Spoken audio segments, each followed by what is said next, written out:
society which is also vulnerable. That is the young, the kids, the child who is constantly under pressure. Under pressure, that is the number percentage. And बच्चा हुआ कि वो उसे race में दौड़ा रहा है, इसको ब्यूटीफुली 3 इडियट में दिखाया होता है। मिस्टर राजा पांडे जिसे मैं अभी डिस्कशन कर रहा था, उन्होंने बोला कि नहीं, वाई ऑलवेज डॉक्टर और इंजीनियर। ठीक है, इस टॉपिक में भी मैं उनसे डिस्कस करूंगा and I will try to include that ground realities in my books. Being a doctor, मैंने तो नहीं प्रिपरेशन के दौरान फेस किया, वो ये है 10th में बच्चे के परसेंटेज आएंगे लाइक 90% आ गया, उसको कोचिंग में डाल दो and the child becomes sandwich in between the coaching and schools. तो समझ में नहीं आता स्कूल फॉलो करना है coaching. In coaching different stories going on and the school different stories going on. वहाँ अगर टेस्ट है, अगर बच्चा फोकस करता है कोचिंग पे, तो फोकस नहीं कर पाता है कहाँ, स्कूल में। नाउ स्कूल्स में एक और पैटर्न है, अभी हमारे टाइम पे नहीं था, Monday unity test, every Monday test. In Delhi I don't know Chhattisgarh में है या नहीं है, but in Delhi most of schools में मंडे ड्यूटीज होती है। U1 हुआ, U2 हुआ, फिर हाफ ईयरली हुआ, फिर ये पूरे साल चलता है। मीनवाइल बच्चों को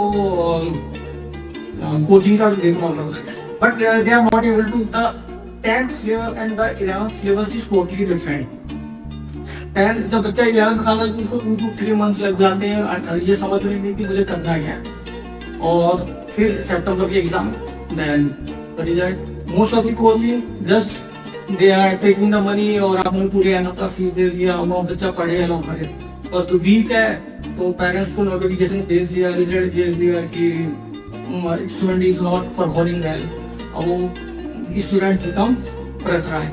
आप लोगों ने as we heard from the different parts of the country, students going under pressure and some societies cases and quota incidentally, as you know well, quota factory करके मूवीज की है। तो फर्स्ट मैं अपने बारे में आप लोगों को बताने भूल गया।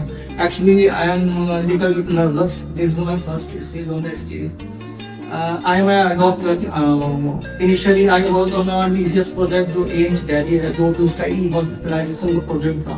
I was in the management planning on that. After that, I worked on Radical Health Insurance on Doctor's Standard. Now that is Care Health Insurance, then SDFC Airco, then Max Bupa, now Niva Bupa. In some corporate companies में मैंने job छोड़ दी थी, वो my some personal issues और health issues. Now I am running my own clinic in Delhi.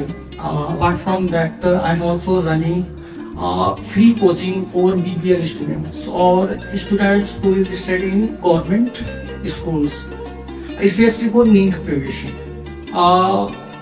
Few days अभी 1 week पहले की बात है, एक बच्चे का कॉल आया मेरे पास, he is drop out and preparing for NEET and he joined the physics one. ठीक है, मुझे apart from my coaching he also joined, he was telling this मैं physics वाला join करूँ, फीस भी कम है, मैंने कर दो क्या दिक्कत है। ठीक है, यहाँ तो कहीं भी और physics वाला भी join करो। 1 वीक पहले उनके पास कॉल आया कि सर मुझे आपसे मिलना है, मैंने आ रहा लेकिन मैं क्लिनिक पे हूँ। फिर वो he was thinking on the call, मैंने कहा था सबसे पहले यार ठीक है चुप हो जा, हुआ क्या, घर वाले ज़्यादा प्रेशर दे रहे, बोला नहीं सर एवरीथिंग इज फाइन। मैंने कहा था मुझसे मिलने आना, फिर बाहर बैठ के बात करते। फिर क्लिनिक में बुलाया, उसने बोला क्या इशू है, तो बोला कि नहीं कुछ नहीं, my parents is fine, no one is forcing to me, but I am not able to perform. मैंने व्हाई, मैं डेली क्लासेस करता हूँ एंड 10 to 12 आवर्स स्टडी भी करता हूँ। I am solving daily practice paper and despite of all this I am not able to perform. जो कि मेरे एग्जाम्स हैं और फिजिक्स वाला में टेस्ट होते हैं उसमें परफॉर्म नहीं करता हूँ। मैं ये काम करूँ उसको थोड़ा बहुत ही स्ट्रेटजी मैंने बताई कि फर्स्ट ऑफ को अपने आप को काम ना हो। तो मेरी जो अपकमिंग बुक है ये that is based on the this realities जो भी स्टूडेंट्स आर फेसिंग। तो इसमें मैंने इसको वो नहीं किया, लाइक ट्रॉमेटाइज नहीं किया, ठीक है। यहाँ पे मैं मिस्टर विक्रांत ठाकुर का बहुत शुक्रिया अदा करूँगा कि उन्होंने मुझे इनिशियल स्टेज में मुझे यहाँ अलाउ किया है, इन्वाइट किया एज एन स्टेशन के। बट देखते हैं आगे जाकर पता हूँ, ज़्यादा कुछ तो है नहीं, मैं बस कह रही है, ठीक है। And I will also be explain in very synchronised way whenever I will be able to finish my book. अभी तो एवरीथिंग इज रॉ स्टेट, तो मेरी स्पीच भी रॉ ही है।